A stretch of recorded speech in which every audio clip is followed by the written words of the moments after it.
can taste your words. I can taste your I can taste your words. I can taste your I can taste your words. I can taste your I can taste your words. I can taste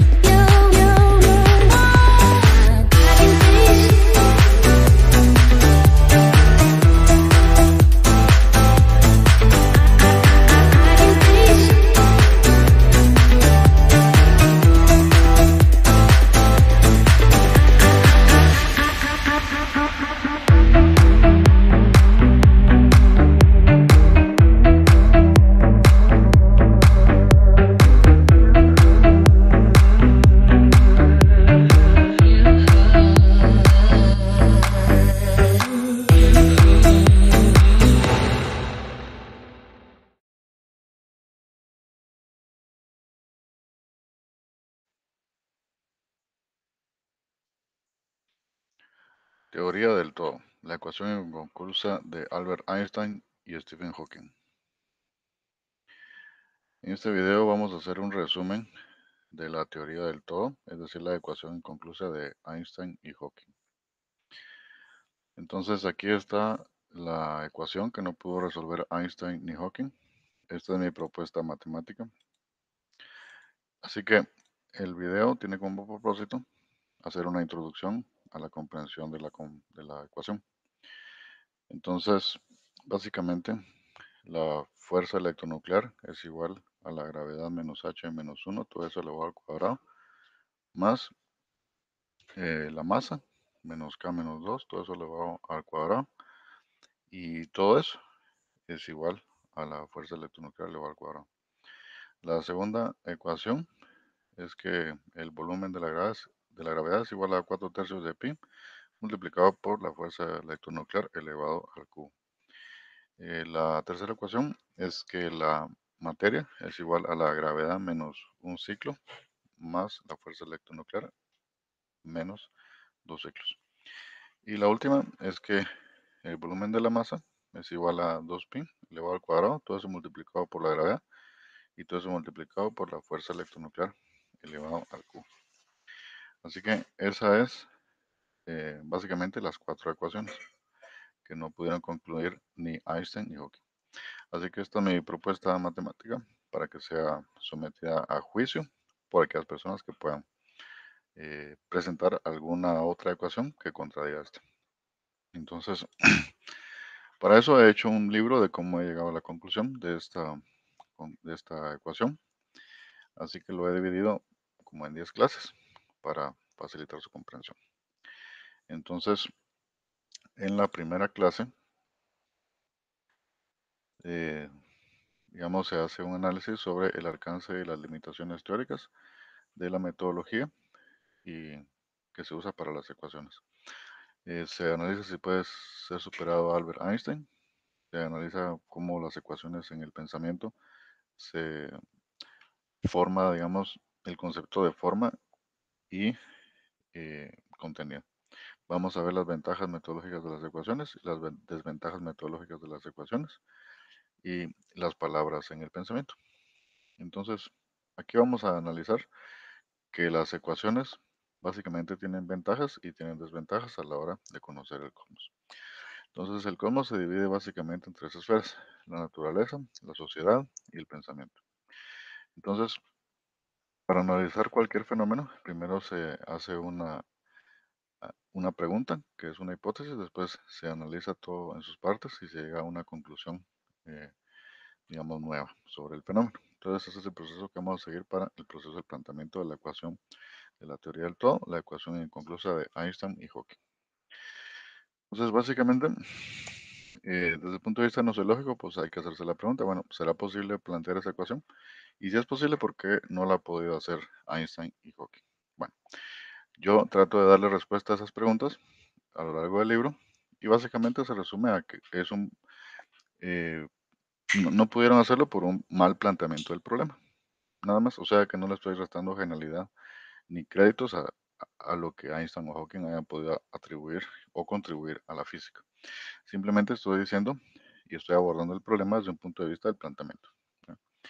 Entonces, aquí basamos que hay dos tipos de pensamiento. El proceso de la información de una manera lineal, que identifica detalles que son importantes, es analítico y se mueve en una orden secuencial. Usa la lógica para resolver problemas. Entonces, ese es el lado izquierdo del cerebro y eso es lo que evoluciona hacia la cognición matemática. Por el lado derecho del cerebro, tenemos que todo funciona como un proceso de información integral, ve el resultado final con claridad, es creativo, se mueve al azar desde una tarea a otra y utiliza la intuición para resolver problemas. Entonces esa forma de cognición evoluciona hacia las palabras. Entonces aquí tenemos un perfecto balance entre números y palabras. Por lo tanto, es necesario utilizar las dos cuestiones para poder plantear la ecuación de la teoría del todo. Entonces, uno se hace la pregunta, bueno, ¿esa ecuación cómo puede ser planteada? ¿Mediante filosofía o mediante ciencia? Entonces aquí vamos a ver que es mediante las dos. Entonces, como decía Galileo Galilei, eh, la filosofía de él es una evolución de la filosofía aristotélica matemática y se basa en que la realidad está afuera de la mente del ser humano, por lo tanto debe ser conocida mediante el método científico, mediante la observación, la hipótesis, planteamiento, eh, y por lo tanto hay necesidad de experimentar y concluir y recomendar. Entonces, es digamos el padre de la ciencia moderna y ese es el enfoque que estamos usando para hacer el planteamiento de esta ecuación. Entonces, aquí básicamente se puede ver cómo se manifiesta el concepto de simple que del materialismo filosófico.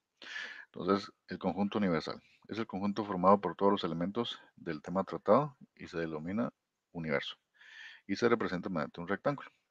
Entonces, ese universo puede ser todo el universo, es decir, todo el cosmos, y los diferentes conjuntos de ese universo pues pueden ser las diferentes galaxias y los elementos pueden ser los diferentes sistemas solares. Esa es una forma de aplicar en simple que el concepto del conjunto universal a la cosmología. Pero por otro lado, si yo lo quiero aplicar, digamos, a la economía, el universo podríamos decir que es América, los conjuntos podrían ser los países y los subconjuntos, pues, podrían ser eh, las diferentes capitales, ¿no? Entonces, ese teorema general, eh, digamos, enmarca, pues, en simple que la relación del todo con sus partes. ¿Sí? Entonces, Sócrates fue una de las primeras personas que había hablado de eso. Y bueno, su posición filosófica siempre fue neutra. Entonces, en ese sentido, es como el origen del pensamiento atómico, de que el neutrón permanece de manera neutra y esa es la filosofía socrática. Entonces, en ese sentido, siempre hay que tener la mente abierta para todo y, como él decía, solo sé que no sé nada. Por otro lado, Platón, ¿verdad? Entonces ya es como de naturaleza positiva, digamos, o negativa, si ustedes le quieren atribuir cualquier valor numérico. Pero el punto es de que él dice que sí se puede conocer el universo cerrando los ojos y entonces la mente viaja al mundo de Hades y ahí viene toda la información. Por otro lado, contrario a esa postura, digamos, está Aristóteles que decía que hay que encender la luz, abrir los ojos, levantarse, abrir la puerta, salir, observar, ver cuáles son los patrones que se repiten, establecer una hipótesis, hacer un experimento, corroborar si el experimento funciona, concluir y recomendar. Entonces, es el pensamiento aristotélico, del cual viene Galileo. También Hipatia de Alejandría, que siguió el pensamiento aristotélico. ¿Verdad? René Descartes, que desarrolló el teorema del plano cartesiano, donde existen tres ejes, X, Y y Z. ¿Verdad? Entonces, ese pensamiento cartesiano es la base de lo que después desarrolló Isaac Newton con su teorema de la gravedad y la introducción al cálculo. Que no solo él, sino que también Leibniz hizo el mismo tipo de aporte, solo que usando otro camino. De hecho, se disputaban la autoría del cálculo, pero llegaron a las mismas conclusiones y todo eso pues basado en el teorema de Descartes. Entonces, sobre eso también Hegel escribió y bueno, él llega a la misma conclusión de la filosofía griega. Es decir, Sócrates era neutro, Platón era positivo y Aristóteles era negativo, ¿no? En ese sentido, Hegel decía, bueno, tesis, antítesis y síntesis. O sea, que el pensamiento hegeliano es como un simploqué, digamos, de las tres filosofías griegas, la socrática, la platónica y la aristotélica, ¿no? Entonces así lo estableció él como tesis, antítesis y síntesis, en un teorema que hace como un regreso a Pitágoras, ¿verdad? Entonces, ese teorema pitagórico hegeliano lo aplicó Carlos Marx al desarrollo del capital, por el cual se hizo la tesis del capital. Entonces, la primera parte de la tesis habla de la producción del capital, ¿verdad? Unidad de lucha de contrarios. La segunda parte de la tesis, o el tomo 2, habla del tránsito de cantidad a calidad, es decir, eh, la antítesis, ¿no? O el tránsito de cantidad a calidad. Y por último, la negación de la negación, que es el concepto de espiral, que él aplica en el volumen 3 del Capital. Entonces, ahí aplica él la dialéctica de tesis, antítesis y síntesis a la economía, ¿verdad? Y el libro, pues, y el resultado, pues, es un libro que ha revolucionado el pensamiento filosófico y económico. De la misma manera, Engels aplicó lo mismo a la naturaleza, pero su libro quedó inconcluso. Entonces, él dedicó mucho tiempo a terminar el libro inconcluso de su amigo Carlos Marx, que era el tomo 2 y 3 del Capital. De hecho, Marx solo hizo el primero, entonces el segundo y el tercero fue hecho por Engels. Entonces, le dedicó tanto tiempo a eso que ya no le dedicó tiempo al suyo y no pudo publicar el libro que él escribió acerca de la tesis, antítesis y síntesis, pero aplicado a la naturaleza, el cual él le llamó dialéctica de la naturaleza. Entonces, el libro después fue pues, publicado póstumamente, ya solo con un borrador y ya quedó como algo clásico. Entonces, el trabajo que yo he hecho es agarrar ese pensamiento de Engels, de tesis, antítesis y síntesis, que es un pensamiento pitagórico aplicado a la naturaleza, ¿verdad? Así que ese es el marco filosófico bajo el cual se está planteando la ecuación de la teoría del todo. Entonces estoy denotando pues las coordenadas filosóficas generales para poder establecer cuál es la definición más correcta de la ecuación de la teoría del todo. Entonces estoy haciendo salvedad que me estoy basando en tesis, antítesis y síntesis, en Pitágoras, en Hegel y en Engels, ¿verdad? Por otro lado, Maxwell también aporta, digamos, al pensamiento filosófico con su integración de las cuatro ecuaciones. Entonces, de hecho, Maxwell no planteó esas ecuaciones, ¿verdad? Sino que esas ecuaciones ya existían. Lo único que él hizo fue integrar cuatro ecuaciones que aparentemente estaban discontinuadas, o sea, no tenían ninguna relación, pero él sí las integró a la teoría electromagnética. Así que esa es la genialidad que hizo Maxwell. No es que él haya inventado las ecuaciones, sino que él las integró, ¿verdad? Cuatro ecuaciones para demostrar que la electricidad y el magnetismo son lo mismo. Entonces, en ese sentido, es más o menos la misma metodología que estoy siguiendo. O sea, las ecuaciones que yo estoy poniendo no son nuevas, ¿verdad? Ya existen, ¿verdad? Simplemente a nadie se le había ocurrido aplicarlas a esto, ¿verdad? Así que eso es lo que yo estoy haciendo. Entonces, mi contribución al mundo de la física sería parecida a lo que Maxwell hizo, pues, es decir, unificar y aplicar en algo, ¿verdad? Cuatro ecuaciones que ya existían, igual que yo, cuatro ecuaciones que ya existían, solo que las estoy aplicando a algo que nadie se le había ocurrido aplicarlo, ¿verdad? Así que eso es lo que básicamente la definición metodológica pues, que estamos siguiendo para plantear dicha ecuación. Einstein decía que había simetría, ¿no?, entre la gravedad y la fuerza, digamos, o la energía. Así que esa misma metodología o ese principio pues también estamos aplicando acá. Principio que él construyó sobre, sobre Einstein, ¿verdad? Entonces, Einstein construyó sobre el, toda la teoría metodológica que había hecho Maxwell. Y Maxwell construyó pues, sobre los principios de Engels. Engels lo hizo sobre los principios de Marx. Y Marx viene de la filosofía alemana, de la cual es Engels, Hegel y también Kant. Y, y en ese sentido, pues todo confluye pues con el pensamiento de Leibniz que concordaba con el pensamiento de Newton, ¿verdad? Entonces, todo ese es el árbol genealógico pues por el cual me estoy basando para hacer ese planteamiento de la ecuación. Entonces, después de eso, Niels Bohr continúa el trabajo de Einstein en el terreno subatómico, ¿verdad?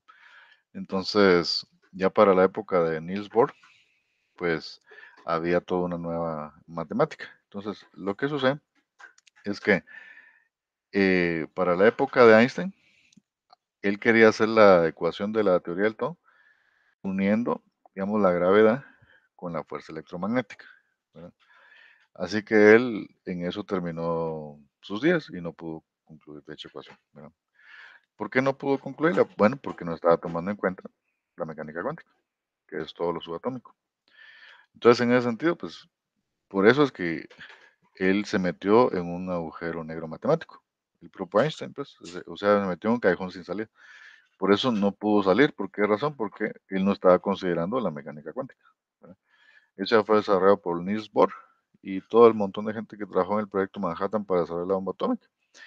Y entonces ahí ya sale pues toda la mecánica cuántica, lo que no estaba incluido en el modelo de Einstein, ¿verdad? Porque él solo miraba lo grande, ¿va? Lo macro, sin incluir lo micro, ¿verdad? Y lo micro pues tiene una mecánica totalmente distinta. Entonces, en el caso de Hawking, pues él ha tratado, ¿verdad? Como ya se conocen las leyes de lo micro y, y ya se conoce también los de lo macro, ¿verdad?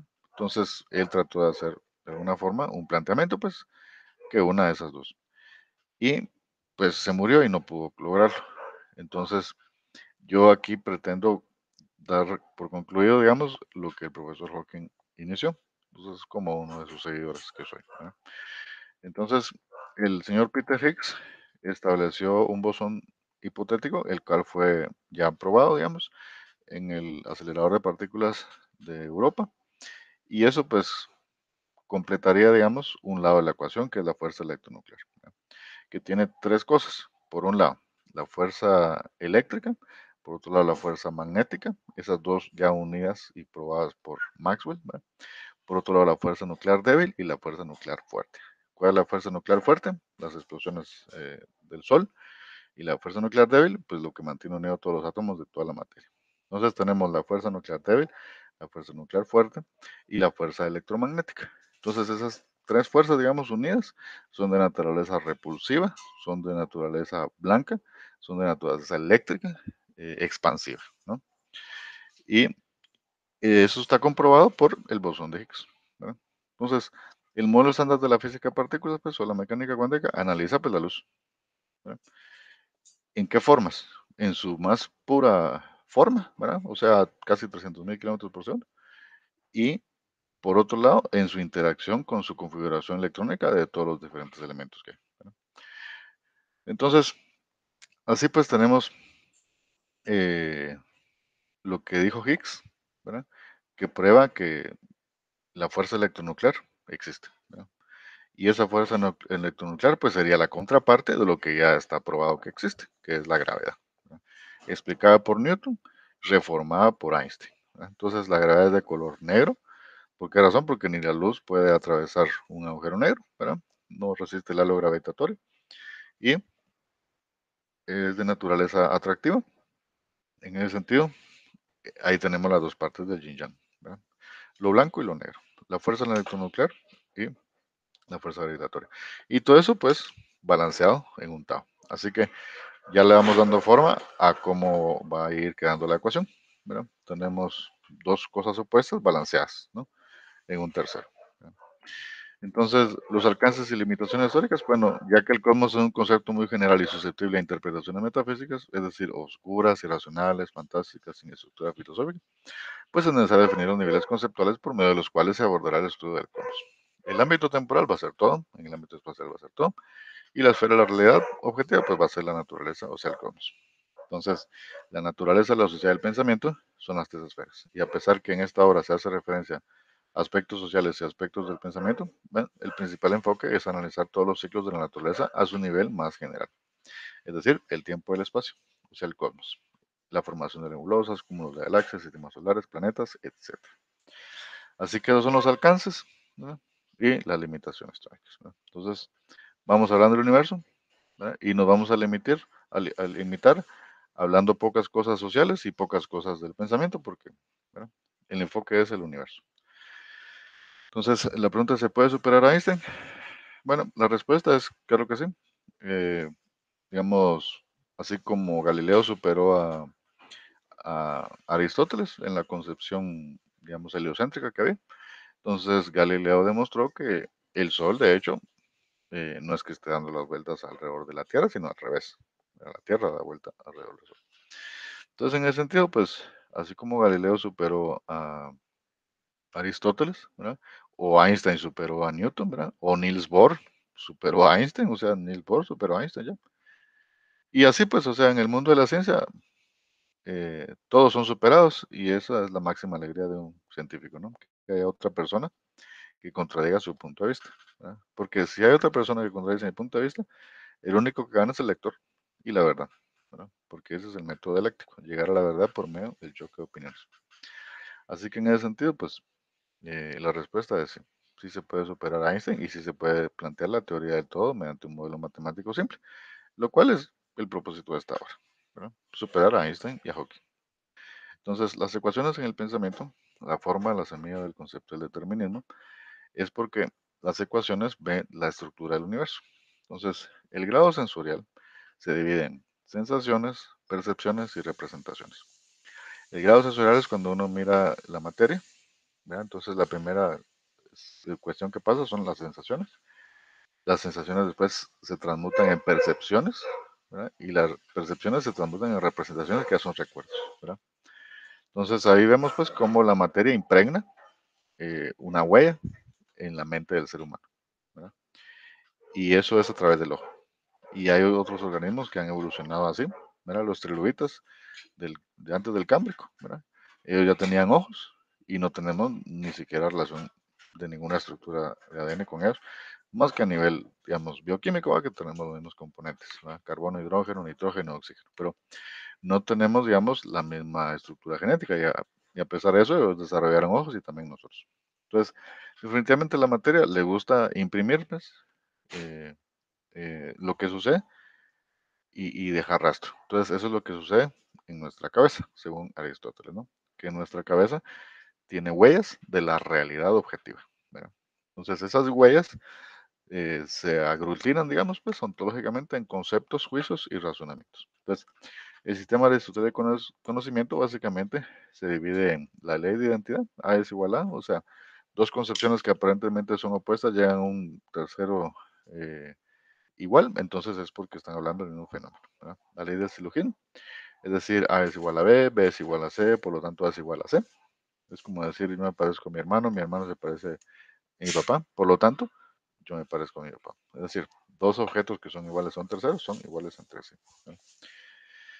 Entonces, eh, las ventajas de las ecuaciones, pues, y del pensamiento lógico del ser humano es que la lógica evolucionó y se dividió en una de las ramas de la lógica matemática, de la cual se lee que fueron George Boole y Alvin de Morgan a mediados del siglo XIX quienes primero presentaron un sistema matemático para modelar las operaciones lógicas. La lógica tradicional aristotélica fue reformada y completada y obteniendo un instrumento apropiado para investigar sobre los fundamentos de la matemática. Las desventajas metodológicas de las ecuaciones es que Aristóteles mismo dijo, el matemático investiga abstracciones, elimina todas las cualidades sensatas como peso, densidad, temperatura, etcétera, dejando solo las cuantitativas y continuas en una, dos o tres dimensiones y sus atributos esenciales. Entonces, esas son las desventajas metodológicas de las ecuaciones, que solo ve la estructura y no ve el contenido. Ahora, por otro lado, en la clase 2 pues se ven las ventajas metodológicas de las palabras, que es lo contrapuesto al lado izquierdo del cerebro, ¿no? Vemos también las desventajas metodológicas de las palabras y vemos pues la unidad de lucha de contrarios entre las palabras y las ecuaciones. Entonces llegamos a una teoría, ¿no? O un planteamiento. ¿Puede la teoría del cosmos ser explicado por gente que usa solo números o físicos, ¿verdad? O pueden ser explicado el cosmos por gente que usa solo palabras, ¿verdad? O filósofos o religiosos. Entonces llegamos a la conclusión, bueno, ¿cuál es el mejor método? ¿No será que hay que usar ambos? Entonces, esa es la relación, ¿no? La filosofía es lo general y lo específico es la ciencia. Entonces, la ciencia es analítica y separa. La filosofía es integral y sintética. Entonces, las palabras en el pensamiento es el contenido del concepto del indeterminismo. Por ejemplo, el concepto del gato de Schrödinger, que está en una caja y no se sabe si está vivo o muerto. Entonces, ese pensamiento es digamos, el modelo de Schrödinger llevado al extremo, ¿verdad? Y ahí vamos a analizar a lo largo de la obra que eso es un planteamiento incorrecto, ¿verdad? Porque según Schrödinger, el gato está vivo o muerto, depende si la persona lo ve o no, ¿verdad? Sin embargo, eh, si nos abstraemos bien de las coordenadas metodológicas de la ciencia y nos vemos al lado de Aristóteles, entonces la realidad objetiva existe independientemente de si nosotros estamos o no. Es decir, ese gato ahí va a estar, independientemente si yo lo veo o no.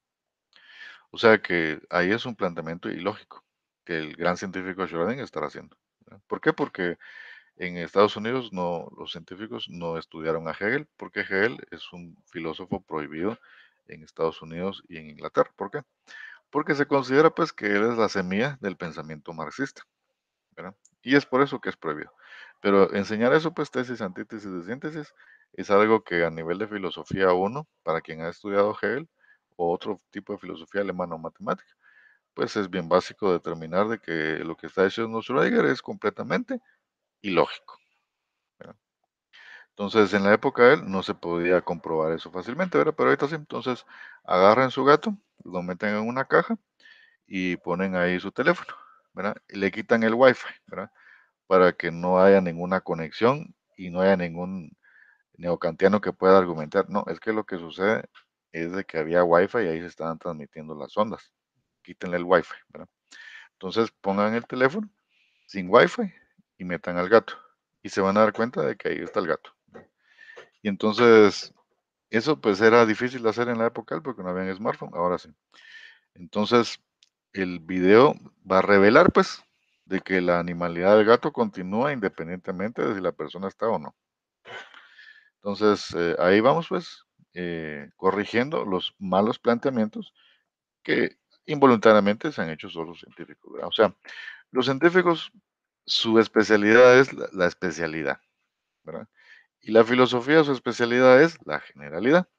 Entonces, a nivel filosófico, tenemos que hacer la corrección a nivel matemático, ¿verdad?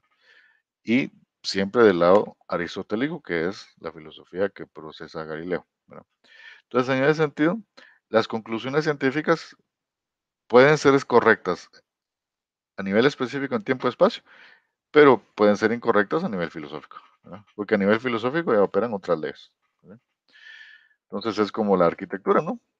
El arquitecto es como un filósofo, ¿no? Que hace un plan general, ¿no? Y el ingeniero es como un científico, que hace respuestas y soluciones específicas a problemas específicos, en lugares específicos, ¿no? Y por eso las ciencias son específicas. Así que esa es la relación, pues, por lo cual esta idea del concepto del gato de Schrödinger es ilógica. Entonces, en esta filosofía aristotélica, si en un examen dicen el gato está muerto o vivo, si está en una caja, responda, está muerto o vivo, ¿eh? Entonces, si alguien responde depende del punto de vista del sujeto observador, está incorrecto, ¿no?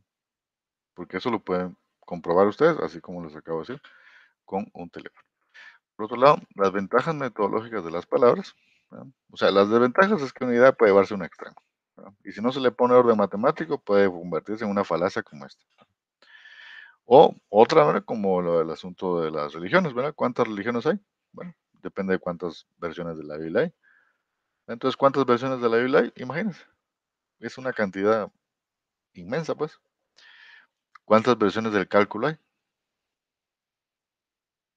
Solo dos, la de Newton y la de Davis.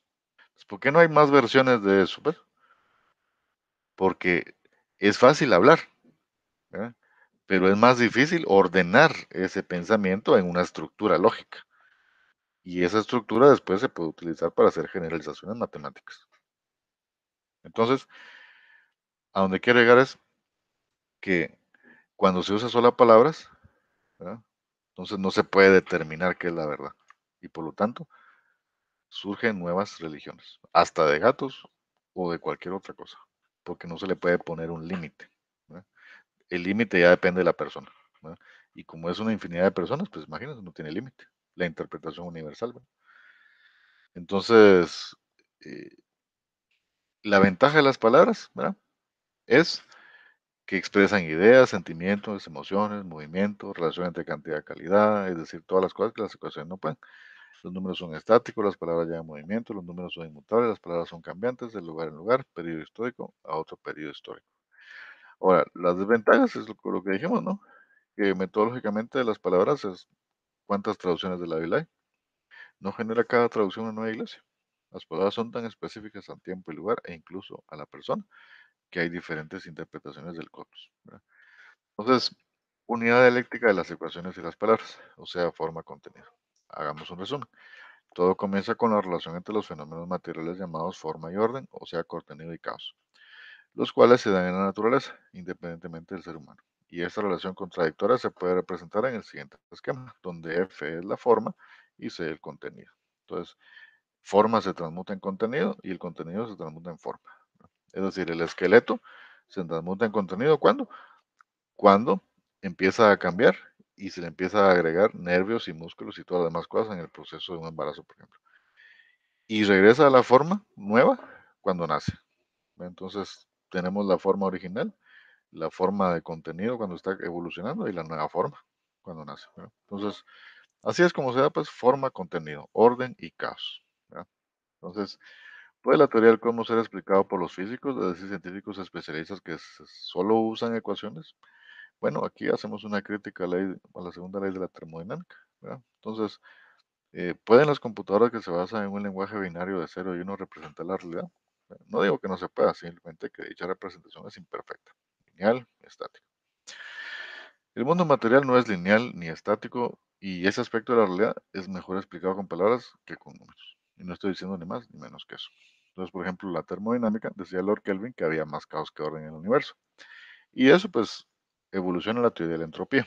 Entonces, la teoría de la entropía basada en la segunda ley de la termodinámica a nivel específico de un laboratorio puede ser correcto, pero a nivel ontológico general es incorrecto. ¿Por qué? Porque la evolución misma contradice la teoría de la segunda ley de la termodinámica. ¿Verdad? Porque la segunda ley de la termodinámica dice que hay más caos que orden. ¿Sí?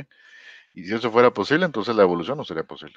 ¿Verdad? Porque la evolución vemos que funciona al revés, ¿verdad? Que el caos se convierte en orden. Entonces, si el orden se convierte en caos, como dice Lord Kelvin en su segunda ley de la termodinámica y la entropía, entonces el caos también se convierte en orden, como dice Darwin. Entonces aquí tenemos pues dos posiciones ontológicas generales correctas y no es que estén hablando de cosas antagónicas, sino que están hablando de lo mismo porque llegan a la misma conclusión, pero desde puntos de vista distintos o complementarios. Entonces, puede la teoría del cosmos ser explicada por los filósofos tradicionales, o sea, religiosos, gnoseológicos, metafísicos, generalistas que usan únicamente palabras reveladas. Entonces, esa es la filosofía irracional. Hace uso del lenguaje articulado, pero de manera irracional.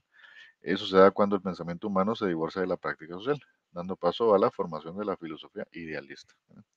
Como lo que decía del gato de Schrödinger, ¿verdad? O sea, hasta se forma un movimiento que apoya esa idea, cuando en realidad es algo que está incorrectamente dicho y planteado. ¿Verdad? Entonces, antecedentes históricos de la filosofía griega. Bueno, ¿cuál es el mejor método para explicar la teoría del todo? Bueno, ahí vemos un resumen, pues, histórico de cómo la teoría ha evolucionado. Entonces, tenemos la dialéctica, que nace, pues, de la aplicación de la gravitación universal, ¿verdad? Entonces, ese pensamiento también se aplica en la dialéctica. Eh, Después sigue, digamos, el materialismo histórico, ya es la dialéctica aplicada a la economía, donde está la dialéctica explicada de otra forma, ¿no? O sea, la unidad de lucha de contrarios, tránsito de cantidad a calidad y la negación de la negación. Entonces, eso pues es un pensamiento que evoluciona hacia el materialismo filosófico, que es una combinación de matemáticas y palabras. Entonces, la evolución del materialismo filosófico es la filosofía de Galileo. ¿Dónde empieza? Primero en la metafísica, o sea, más allá de la física o el experimento o la observación. Después la ontología, es decir, la agrupación de fenómenos y noómenos, o la ciencia que hacen los diccionarios, pues, con sus conceptos y definiciones. Pues tenemos la tres, que es la lógica formal, que se divide en las tres leyes del órgano, o sea, la ley de identidad, la ley del silogismo y la ley del falso y verdadero. Por otro lado, la lógica dialéctica, que tiene el definiendo en el defines. Entonces, eso evoluciona a la teoría de conjuntos. La teoría de conjuntos es la base de la lógica matemática, la aritmética, geometría y cálculo. Después, eso es la base de la teoría electromagnética clásica. La teoría del materialismo dialéctico, pues, que no incluye noómenos y evoluciona hacia la falacia atea, que es la falacia marxista. Es decir, el materialismo dialéctico es una filosofía atrasada porque no hace inclusión en su intelección sobre los noómenos, ¿verdad? Noómenos como extraterrestres, como Dios, como átomos, ¿verdad? Entonces esa es la diferencia entre el materialismo filosófico, o sea, el actualizado de España, ¿verdad? Con el materialismo dialéctico atrasado de la Unión Soviética que profesa digamos, los países de corte izquierdista actuales, ¿verdad? Como Norcorea, como China, como Rusia o como Cuba, ¿verdad? Entonces, la diferencia de eso es que el materialismo filosófico ya se divorció pues de toda esa tinte ideológico izquierdista post Segunda Guerra Mundial y entonces se centra más en los noúmenos, ¿verdad? Entonces ahí es donde el materialismo filosófico incluye noúmenos en su intelección. Y al incluir noúmenos, pues entonces estamos hablando de las categorías de la mecánica cuántica. Entonces ahí es cuando ya se puede hacer un regreso categórico de la mecánica cuántica. Y es así como la mecánica cuántica se convierte en ciencia y se diferencia de otras ciencias, ¿verdad? Entonces, ¿cuáles son las tres grandes categorías de la mecánica cuántica? Bueno, el protón, neutrón y electrón, ¿verdad? Ahí están las tres grandes categorías. Y todo eso es noúmeno, ¿no? O sea, con el materialismo dialéctico marxista jamás puede haberse investigado en la mecánica cuántica, porque ellos lo que no se ve no existe, ¿verdad? En cambio acá, si no se ve, pero la gente habla de eso, existe. Lo único que hay que hacer es tipificarle y aplicarle estadística, ¿verdad? ¿Cuánta gente ha visto fantasmas? Bueno, vemos un número de casos, ¿verdad? Y vamos a sacar una conclusión de que tal vez la mayoría es falso, pero hay una minoría que no puede ser descartada, no solo así, ¿verdad? Así que esa es la diferencia, pues el materialismo filosófico es más objetivo que el materialismo dialéctico, ¿verdad? Porque aquí sí se incluyen los noúmenes como la mecánica cuántica. Ese es el tipo de lenguaje, pues, que se ve en Discovery Channel, History Channel, National Geographic Channel. Entonces, vamos a la tercera parte, antecedentes históricos de la teoría unificadora del cosmos. O sea, cómo se hace el regreso categórico. Entonces empezamos con la gravitación universal, donde la fuerza es igual a la gravedad, ¿verdad? Y ahí pues tenemos cómo se plantea, donde F es el módulo de la fuerza ejercida entre ambos cuerpos y su dirección se encuentra en el eje que une ambos cuerpos. Y G es la constante de la gravitación universal. Entonces, eso evoluciona después al pensamiento de la dialéctica y el materialismo dialéctico, donde tenemos la tesis, antítesis y síntesis, o expresado como unidad de lucha de contrarios, tránsito de cantidad-calidad y negación de la negación. Entonces, la diferencia entre el materialismo dialéctico de Marx y el de Gustavo Bueno es que acá sí se incluyen los números, ¿verdad? Entonces, la fuerza electronuclear, que sería la fuerza, la clase 4, son los antecedentes históricos de la filosofía alemana, que básicamente se refiere al electromagnetismo, la relatividad especial general, la mecánica cuántica y el modelo estándar de la física de partículas. Entonces, el primero que empieza a hablar de esto es Kant, con su crítica a la razón pura, ¿verdad? De alguna forma, llevando el numen pues, a la práctica o a la objetividad, de la cual hacía referencia a Hegel, agrupando pues todos los fenómenos del universo ontológico universal en tres grandes categorías, es decir, lo positivo, lo negativo y lo neutro, expresado en el yin, el yang y el tao, ¿verdad? Hay otras personas que han llegado a las mismas conclusiones. Lo único que hizo acá Marx es eh, plantearle de otra forma, ¿no? O sea, unidad de lucha de contrarios, tránsito de cantidad a calidad y la negación de la negación. Lo mismo hizo Engels con lo mismo, las mismas leyes, pero aplicados a la naturaleza.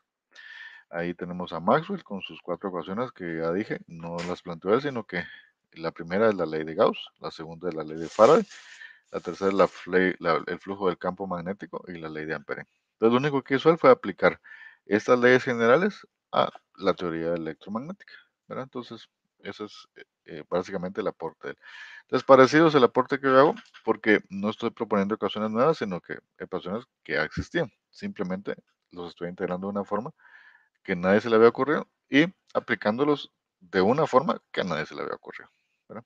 Es decir, es la forma que estoy abordando para poder concluir la ecuación que no pudo concluir Einstein ni Hawking. Entonces ahí tenemos el electromagnetismo y bueno, de eso, construido sobre eso, pues tenemos la teoría de la relatividad especial, ¿verdad? De Einstein, la relatividad especial y general, ¿verdad?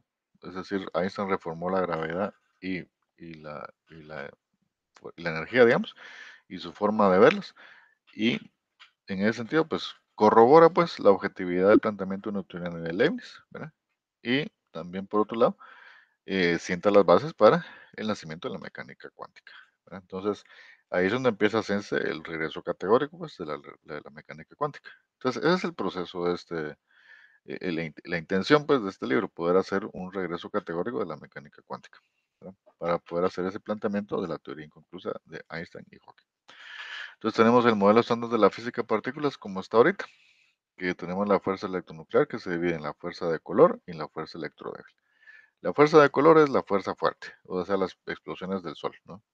Y la fuerza electrodébil es la fuerza débil, o sea, la fuerza que mantiene los átomos unidos, y la fuerza electromagnética, que se divide en la eléctrica y la fuerza magnética. Así que esa es eh, el regreso categórico pues, del modelo estándar de la física de partículas, y por lo tanto ya solo le agregamos la gravedad, y ese sería pues el límite que le estamos poniendo a las categorías que se van a analizar en la teoría del todo. Entonces, ¿cuáles son las dos grandes categorías de la teoría del todo? Pues la mecánica cuántica, por un lado, ¿va? Evolucionada al modelo estándar de la física de partículas, ¿va? Para explicar todo lo blanco y repulsivo. Y por otro lado, todo lo negro y atractivo, explicado por la teoría de la gravedad. Entonces son los dos grandes contrarios, ¿verdad? Balanceados por una cosa tercera, que básicamente lo trata de explicar la filosofía norteamericana con la teoría del caos, los fractales y la razón dorada.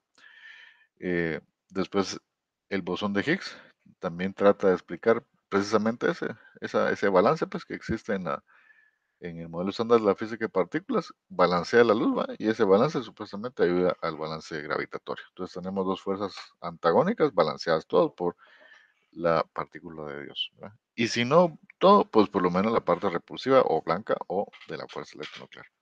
Y por otro lado, pues tenemos la teoría de cuerdas. Entonces la teoría del caos y fractales y razón dorada explica el proceso del tránsito de cantidad a calidad, ¿verdad? Como lo vemos en esta gráfica de acá.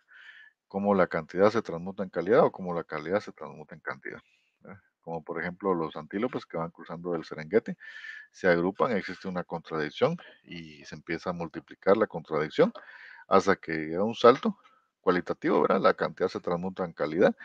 Uno de los antílopes niega su propia animalidad, se da la vuelta y se tira, y los demás cocodrilos se lo empiezan a comer. Entonces, es el ejemplo que él pone, es seguido por otros individuos, y así pues empiezan a cruzar todos los demás individuos, ¿verdad? Entonces ahí hubo una negación, pues, porque están negando la seguridad de la tierra por el agua. Y aquí están negando la inseguridad del agua por la tierra, a costa de la vida de algunos cuantos. Así que es un proceso difícil, pues, para ellos poder cruzar el Serengeti, pero ahí se explica, pues, cómo se da la teoría del caos, que plantea que el mundo no sigue estrictamente el modelo de reloj predecible y determinado, sino que tiene aspectos caóticos.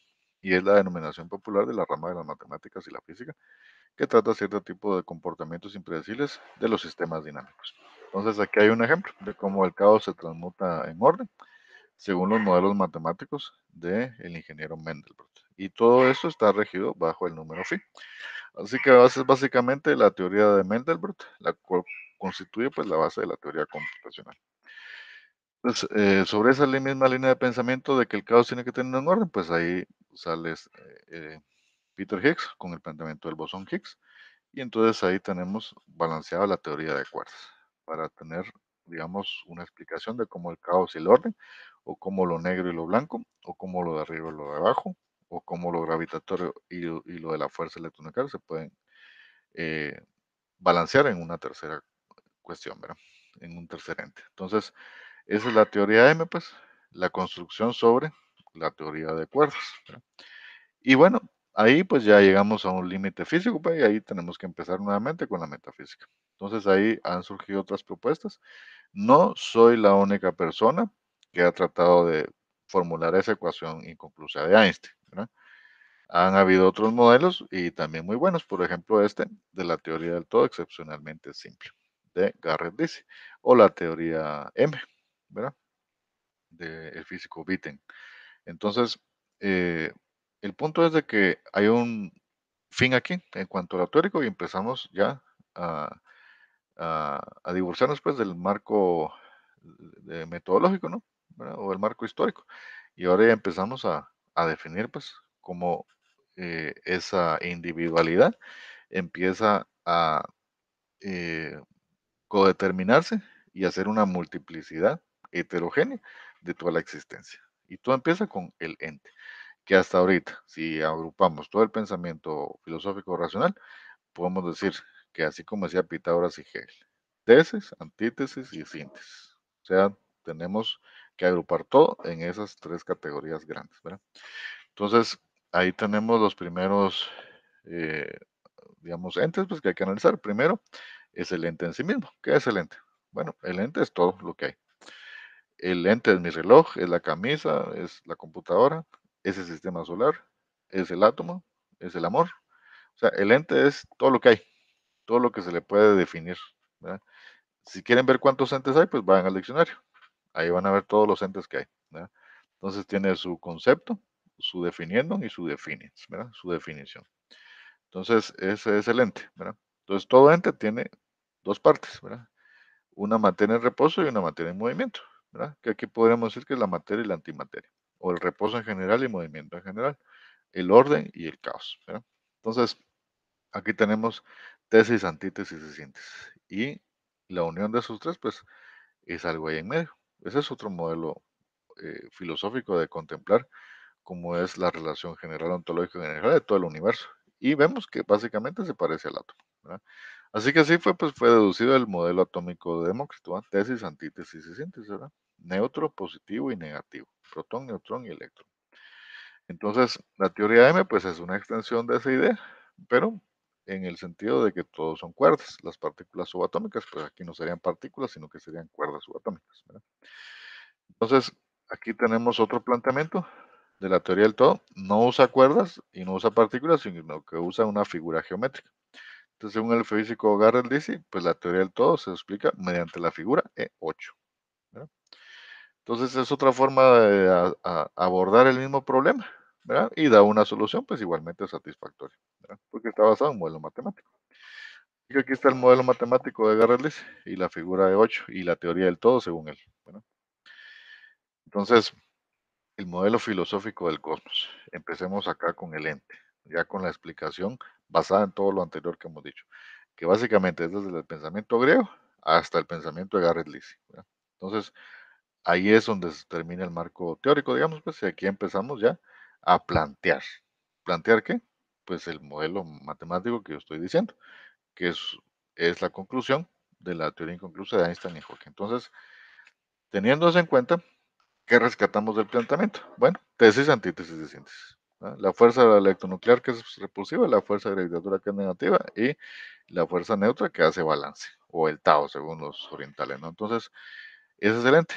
Los dos factores del ente entonces es materia en reposo, o sea, la fuerza gravitatoria, pues obviamente tenemos que igualarla acá, y la materia en movimiento que es la fuerza electronuclear, ¿verdad? ¿Por qué movimiento? Porque imagínense, está basada en luz, entonces ese es su movimiento. Y esas son las dos partes del ente. Entonces, todo ente tiene esas dos cosas, ¿no? Entonces, aquí tenemos una figura ontológica general del ente. Lo negro, lo blanco y el círculo que contiene ese balance que está como en una unidad de lucha de contrarios. Entonces, a nivel ontológico general, sabemos que existe materia y antimateria. Entonces, ¿qué es un antineutrón? Pues lo opuesto de un neutrón. ¿Qué es un antiátomo? Pues lo opuesto a un átomo. O sea, sus configuraciones eléctricas son al revés. Entonces, hemos visto que, digamos, la física ha demostrado que cuando la materia y la antimateria se unen, ¿verdad? Produce una gran explosión. ¿Cuánto de explosión? Pues lo más grande en cuanto a explosión que hay, ¿verdad? Así que no es para nada ilógico suponer que nuestro universo o esa gran explosión es producto de la unión de materia y antimateria. Así que como no contradice la lógica, ¿verdad? Porque tenemos tesis, antítesis y síntesis, así que aquí estamos basándonos en que eso fue lo que dio origen al Big Bang, la unidad y lucha de contrarios de la materia y la antimateria, ¿verdad? Entonces, antimateria, nosotros ya tenemos capacidad de hacerla y es lo que se usa en las máquinas de resonancia electromagnética, ¿verdad? Entonces, lo único que hay pocas partes, pocas cosas de esas en el universo, o hay más materia pues que antimateria, ¿verdad? Pero eso es un hecho científico, así que vamos a construir sobre eso. En ese sentido, pues vamos a hacer una crítica al Big Bang finito, o sea, la atracción gravitatoria y repulsión electronuclear, el primer ente, el tiempo y el espacio. Entonces, tenemos que analizar el Big Bang, ¿verdad? Si hay puntos o cuerdas. Entonces, Desde ese punto de vista, pues el primer ente que hay que analizar es el tiempo y el espacio. Entonces ahí tenemos la relación entre lo que se mueve y lo que no se mueve, ¿verdad? Porque lo que se mueve, el tiempo y el espacio, pues no se mueve. O su movimiento es menos perceptible.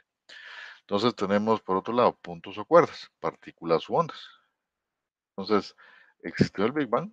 Esas son las preguntas que vamos a resolver acá. Entonces, desde ese punto de vista, el modelo filosófico o el sistema solar, pues estamos basándolo en esa premisa, ¿no? Que hubo un Big Bang, ¿verdad? Un Big Bang de antimateria con materia, ¿sí? A diferencia de Hawking, él dice de que solo hubo un Big Bang y el universo se empezó a expandir y que todo es esférico, ¿no? Ahí le resumí todo el universo de Stephen Hawking.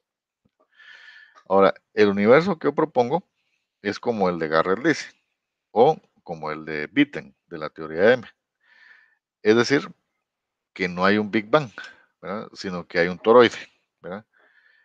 Porque las mismas leyes, ¿verdad? Que se aplican a la teoría del Big Bang, ¿verdad? Son las mismas leyes que se aplican para explicar la mecánica celeste del centro de la galaxia. Entonces, en el centro de la galaxia, pues ya sabemos que hay por lo menos un agujero negro, si no es que tres, ¿verdad? Entonces, esa unión de esos agujeros negros que hace un agujero supermasivo, que es lo que mantiene unido todo lo que está en la galaxia, usa las mismas leyes del Big Bang, ¿verdad? Entonces, ¿dónde está el Big Bang en el centro de la galaxia? ¿Verdad? No hay un Big Bang, sino que hay un constante flujo de energía y de luz. Y al mismo tiempo hay un constante atracción del agujero negro. Entonces, en ese sentido, no hay necesidad de un Big Bang para explicar lo que la astronomía ya ha explicado en cuanto a la edad del universo, ¿verdad? De los 13.700 millones de años. Ahora, alguien podría decir, bueno, y entonces, ¿por qué no vemos en todo el universo el origen, pues, de donde viene toda la materia? Y al mismo tiempo, ¿por qué no vemos el fin, de donde se va toda esa materia, pues, y todo es toroidal, ¿verdad? Porque ese es el otro, la contrapuesta, pues, que se está haciendo en contra de Hawking. Porque él dice que es esférico, y yo digo que es toroidal, ¿verdad? Y no lo digo yo solamente, sino lo dice Garrett Lise y lo dice Neil Turok, ¿verdad? Otro físico y otro montón de gente. Así que en ese sentido, pues tenemos dos posiciones. El Big Bang finito, que pasó una vez y se expandió, y el Big Bang infinito, que no es un Big Bang, sino que es un toroide, ¿verdad? Que se expande y que colapsa, que se expande y que colapsa, ¿verdad? Entonces, si no se ve esa expansión y colapso en nuestro tiempo real, pues es porque el tiempo a nivel de escala de todo el universo es mucho más amplio, ¿verdad? Mucho más grande. Entonces, pero el punto es de que esa unión pues entre la materia y la antimateria es lo que hace la explosión de todas las células, por ejemplo, pues que en 9 meses se convierte en un ser humano. Entonces imagínense, si las partículas subatómicas o los átomos de ese ser humano que nace, ¿verdad? Cuando tiene a 14 años, ¿verdad? Así como la del universo, ¿verdad? Que tiene 14.000 millones de años, más o menos, ¿no? 13.700 de años, o sea, haciendo una comparación es como que el universo vendría siendo un adolescente. Entonces, si un adolescente tiene bacterias y esas bacterias evolucionaran el pensamiento abstracto y rastrearan el origen de su universo, esas bacterias llegan a la conclusión de que el universo tiene 14 años, ¿no?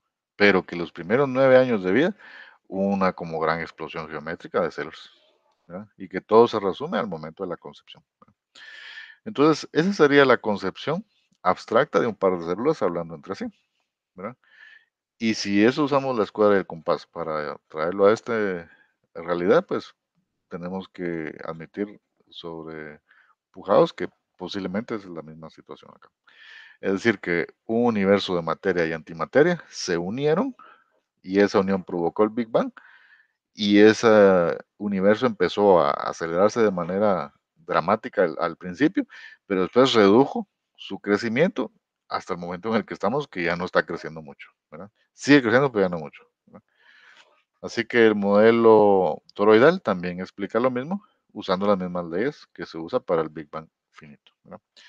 Así que así es como se logra pues la materia inorgánica, las partículas subatómicas, ¿verdad? Las cuales básicamente son la estructura del átomo.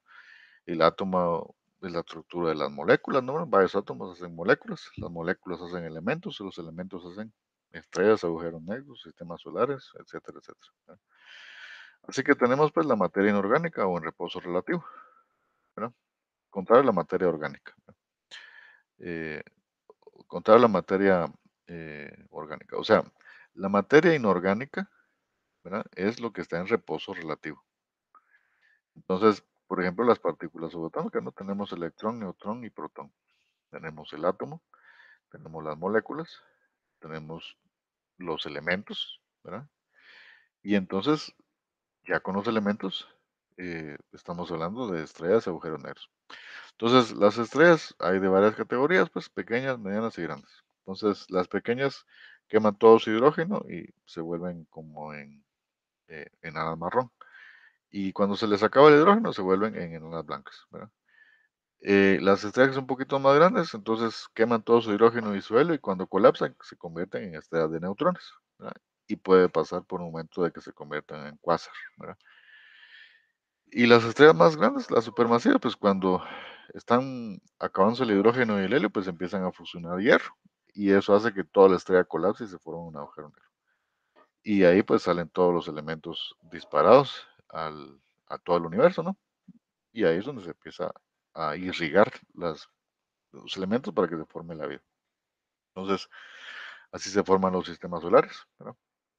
Eh, Básicamente, en el modelo filosófico de la formación de galaxias y el universo y la inteligencia, pues se usa el concepto de simple OK y el concepto de universo, conjunto y elementos, ¿verdad?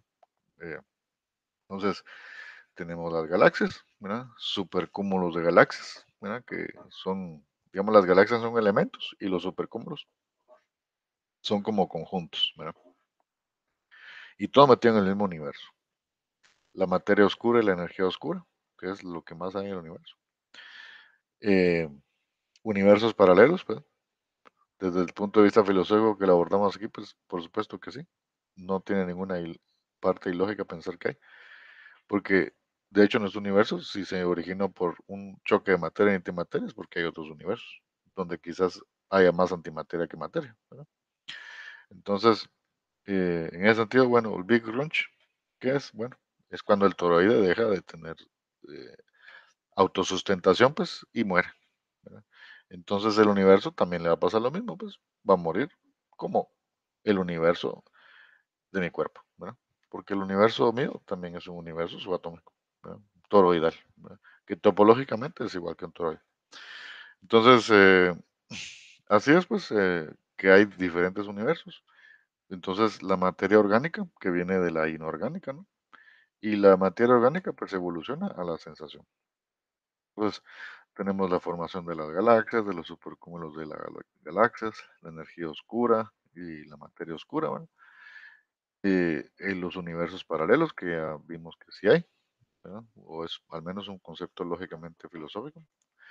Y la muerte de nuestro universo, pues sería como el Big Crunch. Entonces, cuando nosotros muramos, pues también va a haber un Big Crunch. Y nuestras bacterias, pues lo van a ver como el fin del universo, ¿verdad? Así que todo está en simple que la materia orgánica, entonces, es distinta a la materia inorgánica, pues, porque en la inorgánica hay una combinación de cuatro elementos: carbono, hidrógeno, nitrógeno y oxígeno. Entonces, esa combinación ulterior de elementos al final evolucionan hacia la sensación, que ya expliqué que los trilobitas evolucionaron hacia tener ojos y nosotros también. O sea que efectivamente la materia evoluciona en esa dirección. Entonces, y esa evolución pues evoluciona hacia el pensamiento abstracto o una inteligencia que domina un universo, ¿verdad? Lo cual es llamado por la religión como Dios, ¿verdad? Entonces, eh, ¿quién es el Dios de mi universo? Yo, ¿verdad? ¿Quién es el Dios del universo del cuerpo de mi gato? Pues el cerebro de ese gato, ¿verdad? Entonces, si ese universo que se mueve y se rasca y tiene pulgas, ¿verdad? Tiene una inteligencia, y este universo tiene una inteligencia también, y la hormiga también tiene una inteligencia, y todo lo que se mueve necesita inteligencia para poder moverse, ¿verdad? Podemos decir entonces que todo lo que se mueve tiene inteligencia, ¿verdad? Entonces, en ese sentido, pues, si todos los universos que podemos ver, ¿verdad? Como nuestro cuerpo, como las plantas, como los árboles, si todas esas cosas tienen una inteligencia, es totalmente lógico pensar que hay una inteligencia superior que domina todo el universo, como nosotros dominamos nuestro propio universo, ¿verdad? Así que es una concepción totalmente lógica, divorciada del fanatismo del marxismo, ¿verdad? Donde aquí integramos la energía y la masa de una manera lógica y racional, sin ir a extremos de ninguno. Entonces, el modelo filosófico del átomo, ¿verdad?, de Demócrito, es algo filosófico, igual que lo que se está haciendo acá. Entonces tenemos la teoría del todo y la nada, ¿verdad? Y las ecuaciones cosmológicas generales de la filosofía, que básicamente son estas: que la materia al cuadrado es igual a la fuerza electronuclear elevada al cuadrado más la gravedad al cuadrado. La gravedad es igual a 4 tercios de pi por la fuerza electronuclear elevada al cubo. La materia es igual a la gravedad menos un ciclo más la fuerza electronuclear menos dos ciclos. O igual que decir que el volumen es igual a 2pi al cuadrado multiplicado por la fuerza electronuclear por la gravedad al cuadrado. O viceversa. Entonces, así tenemos pues varias otras personas que han hecho el intento de hacer una explicación que explique todo el universo. Y esa es la teoría del todo y la nada, donde tenemos el todo y la nada son dos cosas contrarias como la integral y la derivada, ¿verdad? Así que es otro planteamiento, pues tenemos el de Garrett Lisi, que dice que el todo se explica mediante la figura de 8. Es un modelo matemático válido. Y, y también tenemos este, ¿no? La teoría del todo y la nada, que dice que el todo y la nada es como la integral y la derivada, ¿verdad? Entonces, por otro lado, hagamos un resumen ahorita en simple, ¿ok? En forma toroidal para hacer nuestro propio planteamiento. Entonces, tenemos que tener, la primera parte es forma y contenido, ¿verdad?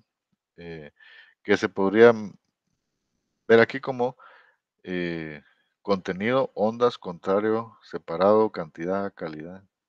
Después tenemos la materia, ¿verdad? Y después tenemos la unión, ¿verdad? De la fuerza electronuclear y la gravedad. Entonces, esa unión pues de la fuerza electronuclear y la gravedad se transmuta en materia y esa materia se transmuta nuevamente en la fuerza electronuclear unida con la gravedad. Y esa relación pues la podemos ver en el Sol, ¿no?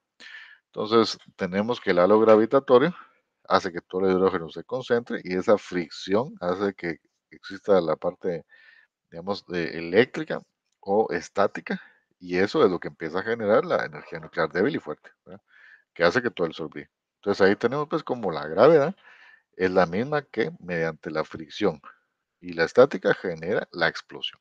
O sea, ahí vemos pues como la atracción se transmuta en explosión, ¿verdad? Y todo balanceado en un perfecto equilibrio.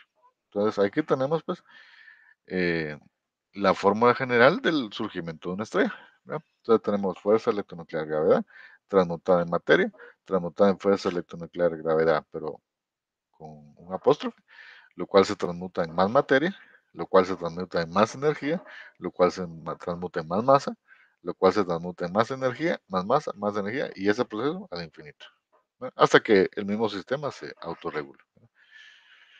Entonces, aquí tenemos la ecuación. Fuerza positiva es igual a la fuerza electronuclear, por ejemplo 6, que es igual a R al cuadrado. Entonces, fuerza negativa, fuerza gravitatoria es igual a menos 4, es igual a X menos H al cuadrado. Y la fuerza neutra, que es igual a la masa, es igual a 2, es igual a Y menos K elevado al cuadrado. Entonces, aplicando la ecuación canónica de la circunferencia, tenemos que X menos H al cuadrado más Y menos K al cuadrado es igual a R al cuadrado.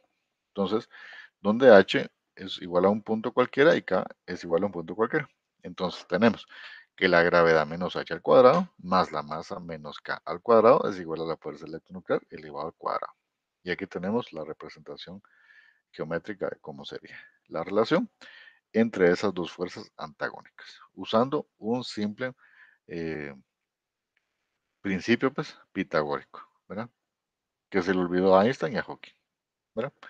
Einstein porque no sabía que había mecánica cuántica, y Hawking porque él piensa que el tiempo solo es de una dimensión, como una línea recta. Cuando en realidad mi planteamiento es de que es un círculo también, pasado, presente y futuro. Por lo tanto, hacen un círculo. Altura, profundidad, anchura. Por lo tanto, hacen otro círculo.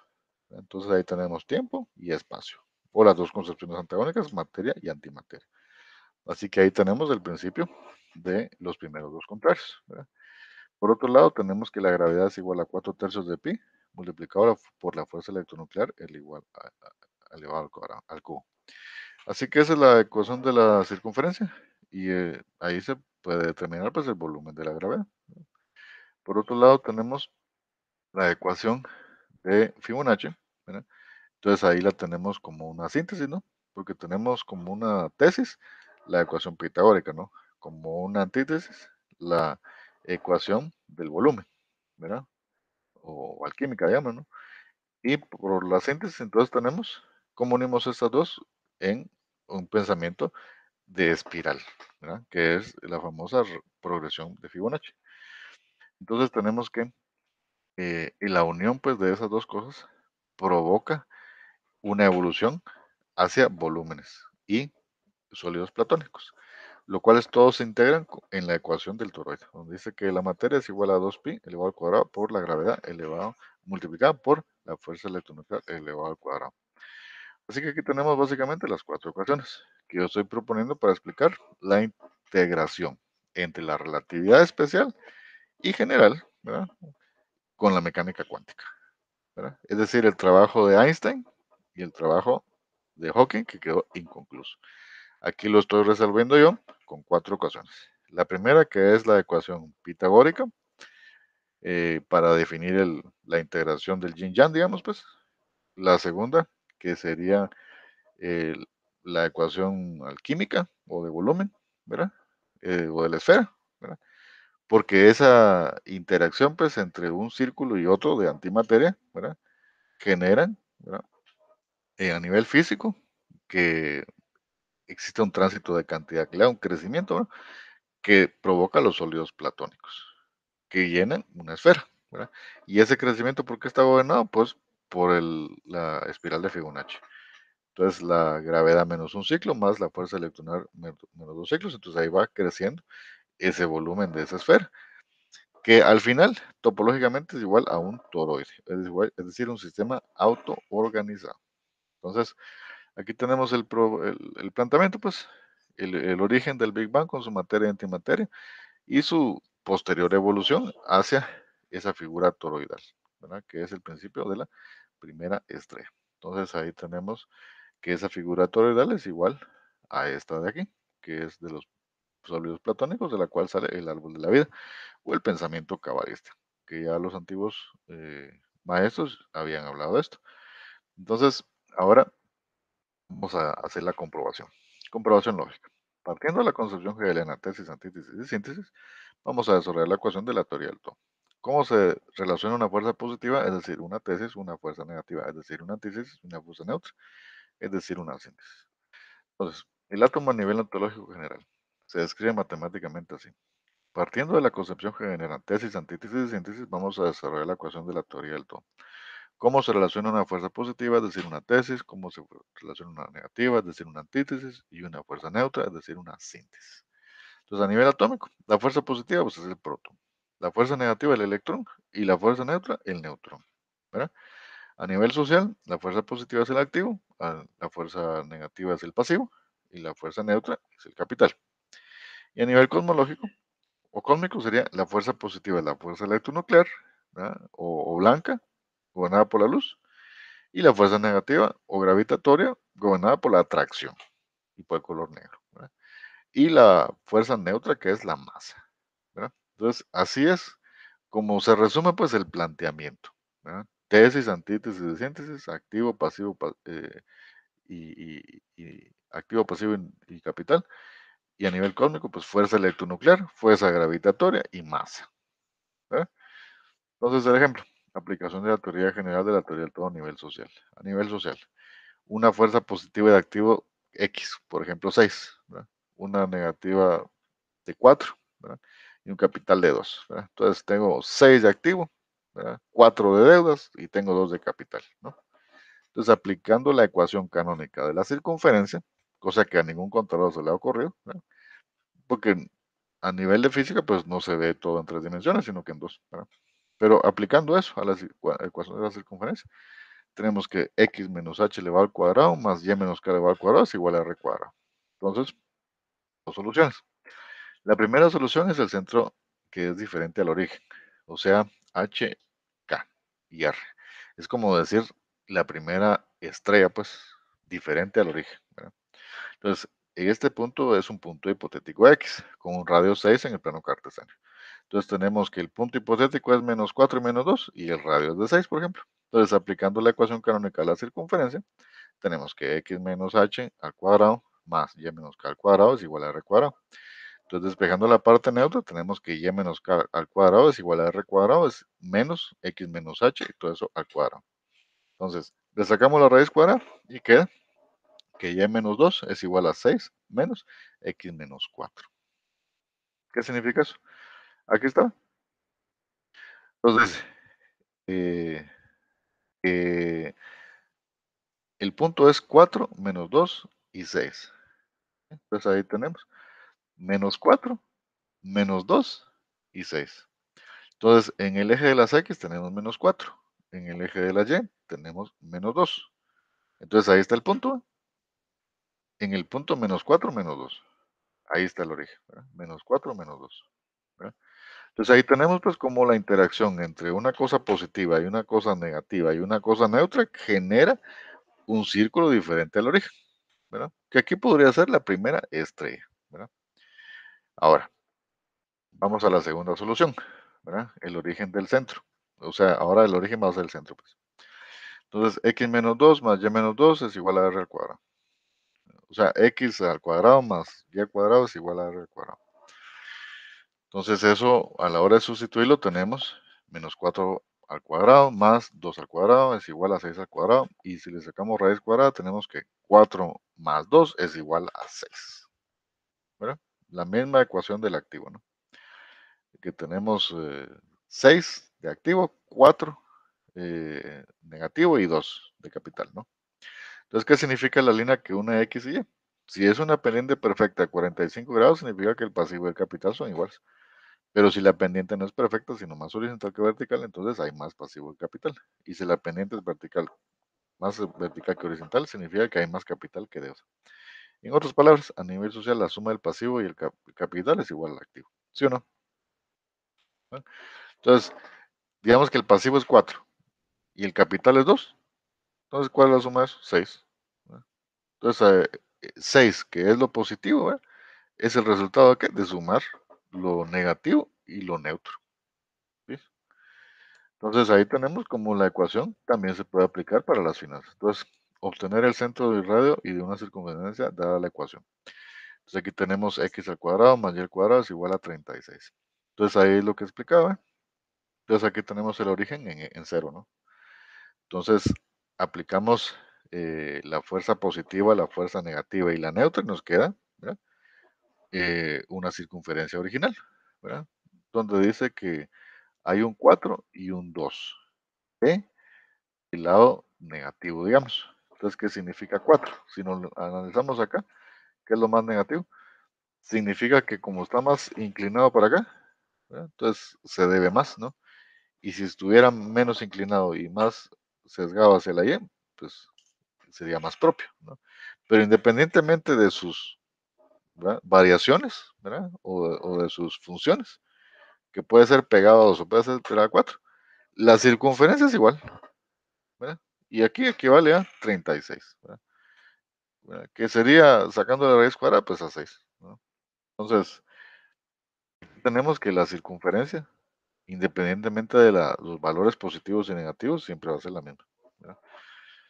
Bueno, entonces aquí tenemos pues cómo se integran las dos cosas, ¿no? Las dos ecuaciones. Una para explicar el origen, digamos, ¿verdad? De una estrella y la otra para explicar el origen de la singularidad, ¿verdad? Original. Entonces tenemos el Big Bang original, la primera estrella. Aquí perfectamente explicado con el teorema de Pitágoras, ¿verdad? Entonces a nivel cosmológico, la suma de la fuerza del halo gravitatorio por la deformación espacio-temporal elevado al cuadrado más la suma de la masa elevada al cuadrado es igual a la fuerza electronuclear o modelo estándar de la física de partículas elevado al cuadrado. A nivel atómico, la suma de la fuerza negativa y los electrones elevado al cuadrado más la suma de la energía neutra elevada al cuadrado es igual a la suma de la energía de los protones o energía positiva elevada al cuadrado. Y a nivel social, la suma del pasivo elevado al cuadrado más el capital elevado al cuadrado es igual al activo elevado al cuadrado. Y esta ecuación demuestra en dos dimensiones cómo se unifica la tesis, la antítesis y la síntesis. Entonces aquí tenemos círculo, ¿verdad? Donde tenemos las tres. la materia, la fuerza electronuclear y la fuerza electromagnética. Entonces, si yo tengo, pues ya dijimos, ¿no? Que hay materia y antimateria.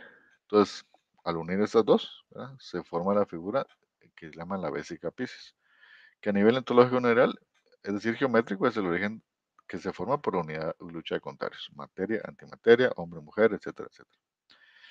Entonces, esa suma, pues, esa suma de materia y antimateria está regida por el número phi, que es lo que rige la espiral de Fibonacci, ¿verdad? Y ahí vemos, pues, como de una dimensión, digamos, aritmética y empieza a formarse una geométrica. Miren, con la misma progresión. Entonces, aquí es donde se empiezan a formar los sólidos platónicos, hasta formar la figura geométrica de la fórmula de la vida. ¿Y, y, y qué pruebo yo para demostrar que tengo razón? Pues que esa es la figura geométrica que se observa en la evolución celular, ¿verdad? Entonces, ahí está comprobado que el planteamiento matemático es correcto, porque explica la evolución celular como está aquí en la fotografía, ¿verdad? Entonces, ahí sale el cubo de Metatron, ¿verdad? Que es la integración de los platónicos, de los sólidos platónicos, ¿verdad? Y si se dan cuenta es la evolución de la suma aritmética y geométrica en el círculo y después en la espiral de Fibonacci para formar todos los volúmenes que forman una esfera, ¿verdad? Pero como es un sistema autocontenido, entonces es de manera toroidal, ¿verdad? Cuyo volumen es parecido al de una esfera, pero cuya forma no lo es. Entonces aquí es donde diferenciamos con cuanto a Stephen Hawking, porque él dice que el universo es así, ¿eh? Y yo digo que es así, es toroidal, ¿sí? Entonces, esa evolución toroidal la tenemos acá explicada ya en derivadas y derivadas y derivadas, depende de la cantidad cuantitativa que se esté formando. Entonces es el cubo de Metatron, el árbol de la vida y el toroide, ¿verdad? Entonces aquí tenemos pues el primer orbital, tenemos un segundo orbital, imagínense. Entonces aquí tenemos un átomo cuyo electrón tiene un orbital ahí pequeño, ¿verdad?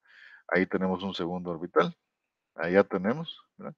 Más orbitales. Y si se dan cuenta, todas esas nubes eléctricas negativas, digamos, están siguiendo los patrones de los sólidos platónicos. Aquí tenemos otro orbital.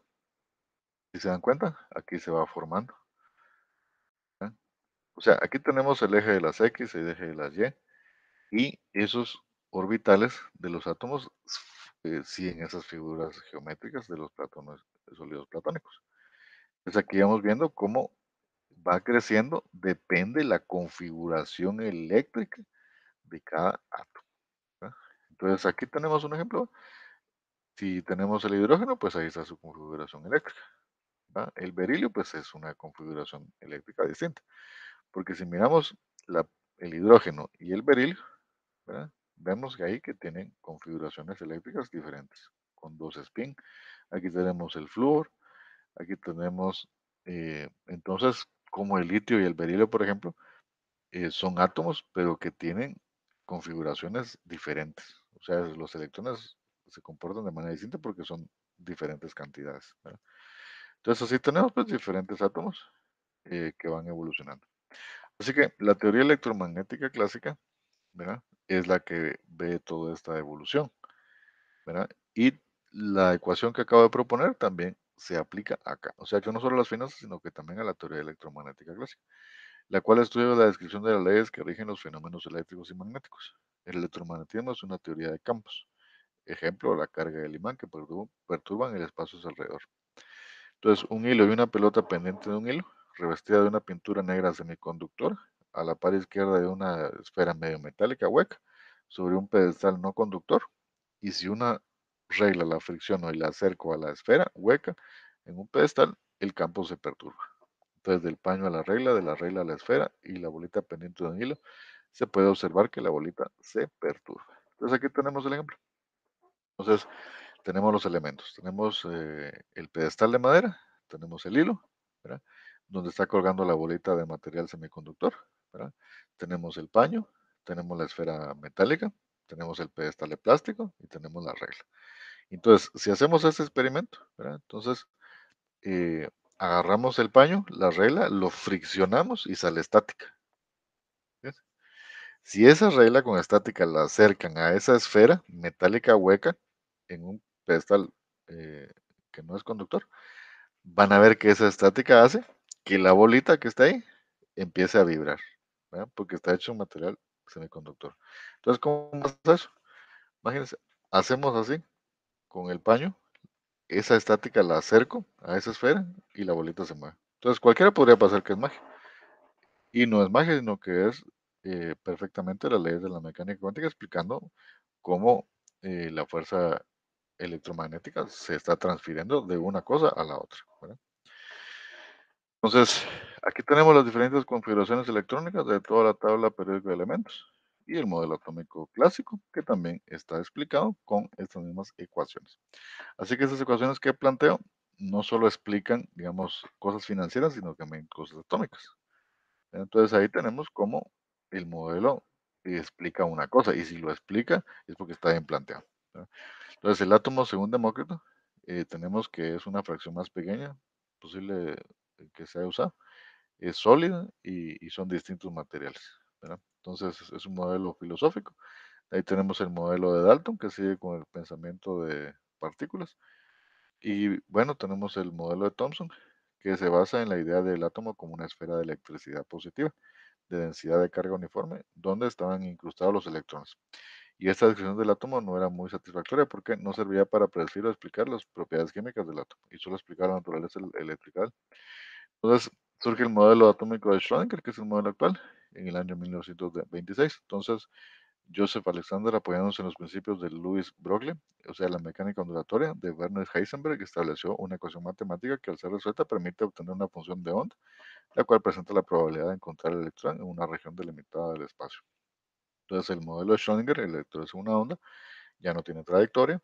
Si puede medir la posición del electrón en un tiempo t, no se a dónde va, tampoco su velocidad. Y si puede medir su velocidad, no se sabe dónde está. No puede medir su posición, es decir, se pierden esas características clásicas.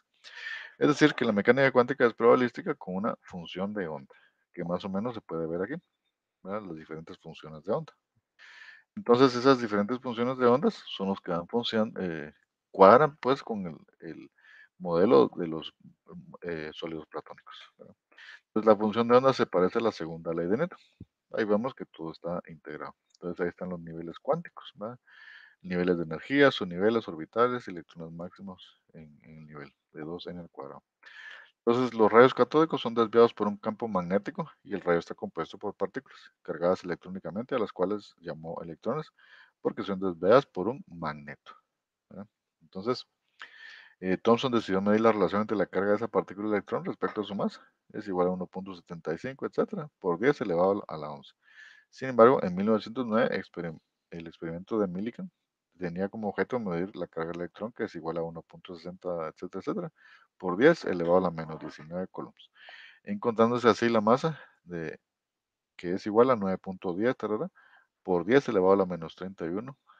Entonces, tenemos el modelo de Rutherford, que dio la primera estructura al átomo. Rutherford estudiaba la radioactividad, los rayos alfa, el núcleo del átomo de helio, dos protones y dos neutrones, que tienen carga positiva y segunda carga fundamental. Entonces tenemos aquí el detector de partículas, ¿verdad? Partículas cargadas positivamente que viajan y se desvían y atraviesan sin cambiar la dirección y rebotan, ¿verdad? Entonces, de unas 20.000 partículas alfa, solo una rebota de forma diferente y las cargas de igual signo se repelen. Entonces, llegó a la conclusión que la carga positiva no estaba distribuida según el modelo de Thomson, sino que la masa estaba en un espacio muy pequeño del átomo. ¿Qué tan pequeño? Pues un Fermi elevado a la 10 menos 15. Entonces, este modelo no explica la estabilidad del átomo. Un electrón gira y eventualmente colapsa en el centro y pierde la energía. Y esto nos observa, pues la materia es estable. Así que el modelo está incompleto a nivel específico, pero a nivel general es un regalo completo a nivel ontológico general, eh, porque aquí dice, bueno, está incompleto, pero es específico. A nivel general es otro, porque para eso se usa la matemática a nivel general. Entonces, el resumen del planteamiento, pues es que está la metafísica. Hemos analizado lo más ontológicamente general que se conoce en cuanto al todo. La ontología, que agrupamos fenómenos y noómenos. La lógica formal y lógica dialéctica, la teoría de conjuntos, la lógica matemática, la aritmética y geometría, el planteamiento y la comprobación, que lo hicimos a nivel de finanzas y a nivel de la teoría electromagnética clásica. Entonces tenemos que la metafísica, más allá de la física o el experimento y la observación, La ontología agrupa fenómenos y nómenos, la lógica formal y la lógica dialéctica, la teoría de conjuntos, la lógica matemática y la aritmética y la geometría. Entonces, tomando todas esas cosas en cuenta, tenemos que a nivel atómico, la fuerza positiva es el protón, a nivel, digamos, de la fuerza negativa es el electrón y la fuerza neutra es el neutrón. A nivel social tenemos activo, pasivo y capital. A nivel cosmos tenemos fuerza electronuclear, fuerza gravitatoria y masa.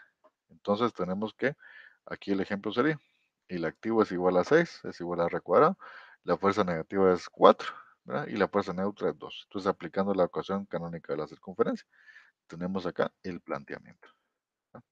De la primera estrella y la singularidad que dio origen a todo el universo y a toda la vida, ¿verdad? Que sigue los patrones de crecimiento de los sólidos platónicos. La esfera, como dice Hawking, que después tiene volumen igual a un toroide. Entonces, aquí tenemos el círculo que se evoluciona hacia la espiral de Fibonacci generando los sólidos platónicos.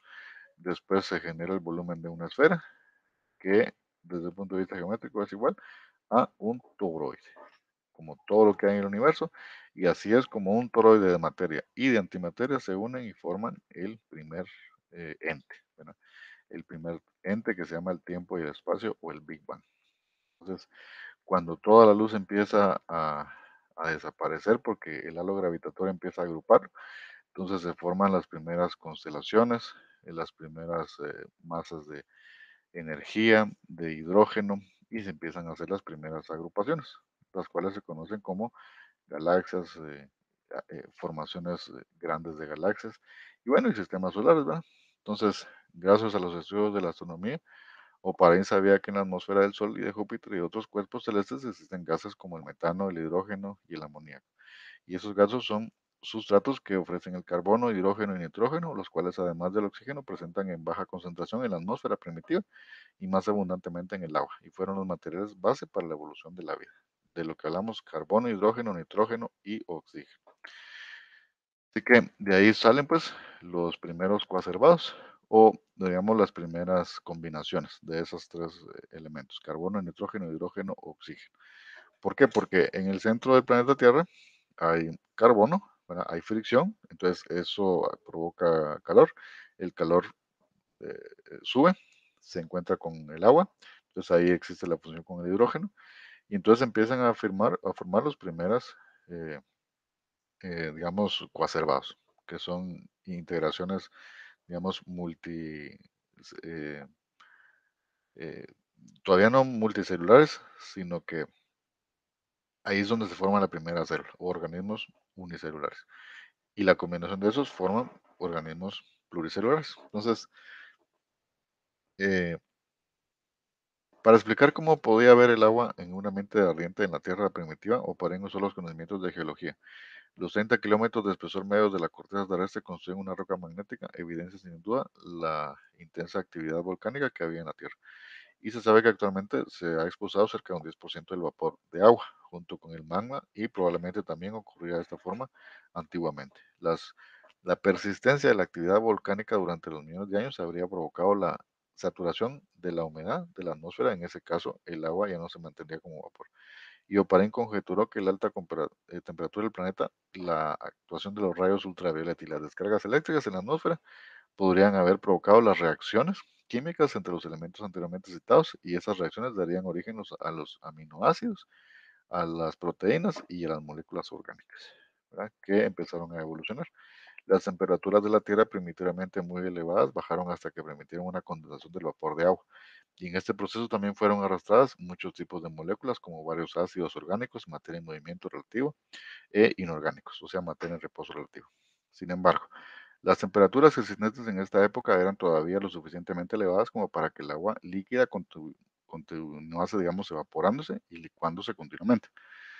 Oparin concluyó que los aminoácidos que eran depositados por las lluvias no regresaban a la atmósfera con el vapor de agua, sino con la permanencia sobre las rocas calientes, y supuso también que las moléculas de aminoácidos con el estímulo del calor se podían cambiar mediante enlaces peptídicos y así surgirían moléculas mayores de sustancias albuminoides.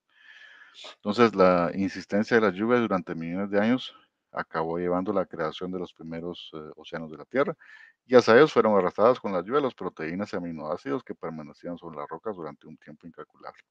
Las proteínas se acumulaban en océanos primordiales de aguas templadas del planeta y las moléculas se combinaban y se rompían nuevamente y volvían a combinarse en una nueva disposición.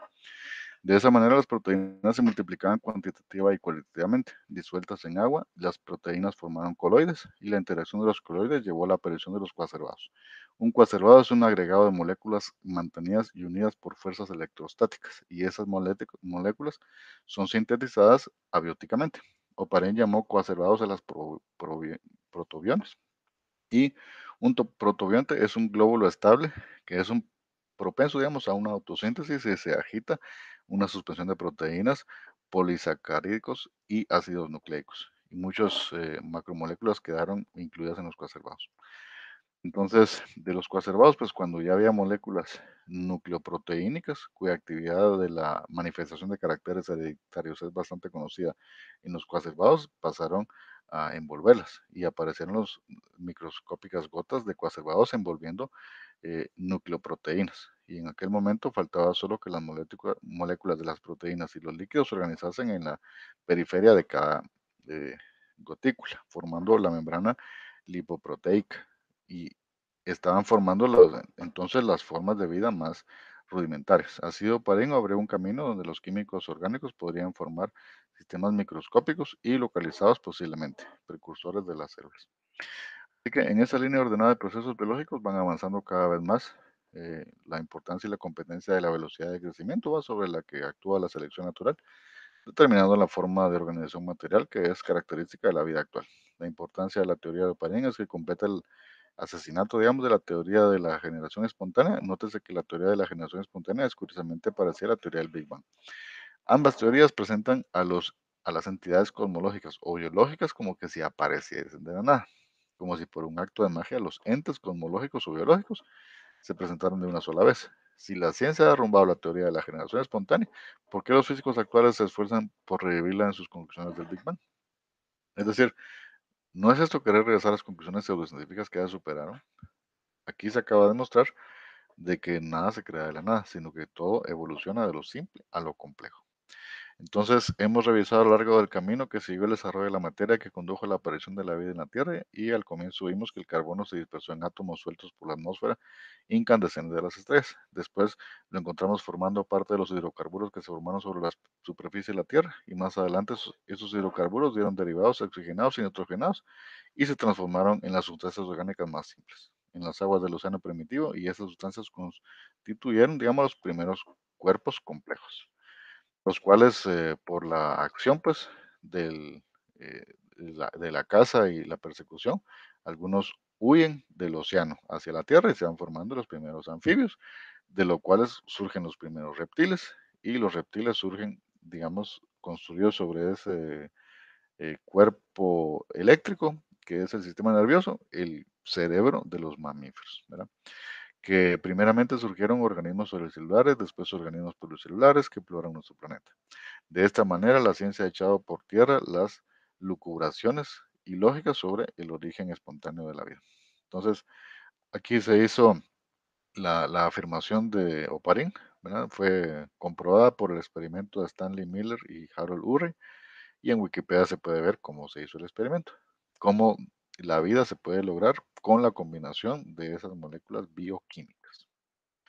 Entonces aquí tenemos una formación de un proceso evolutivo, ¿verdad? Hemos hablado de la Tierra, pero no hemos hablado de las formas de vida al exterior, que es el tema de estudio que habla otros científicos de una disciplina científica que se llama astrobiología, como Carl Sagan, ¿verdad? Entonces él ya estudia más la vida extraterrestre, no necesariamente inteligente, pero sí por lo menos desde el punto de vista biológico, ¿verdad?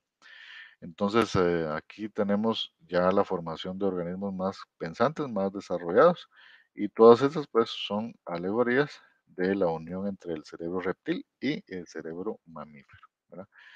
Que eso es básicamente la evolución que nosotros tenemos. Entonces, esa es la formación de la vida, y en el futuro pues la inteligencia va a evolucionar hacia ser una organización interestelar Y si eso es posible en el futuro, pues habría que hacerse la pregunta si no eso ya pasó. Y no es la razón por la cual nuestros antepasados creían que las entidades que nos formaron pues vienen de los cielos. Porque si nosotros podemos llegar a los cielos, pues habría que hacerse la pregunta, ¿no será que los cielos ya llegaron a nosotros? Entonces, estas son las preguntas filosóficas que hay que plantearse, pero desde un punto de vista matemático, todos los entes son toroidales y todos siguen las mismas patrones geométricos y matemáticos explicados por esta ecuación que plantea a nivel matemático cómo se desenvuelve toda la vida, con cuatro simples ecuaciones, hasta llegar a la integración total de todo el universo en la persona, y no solo en la persona, sino en la persona que es capaz de entender todo esto y entenderse a sí mismo. Así que gracias por su atención y eso sería todo. Saludos.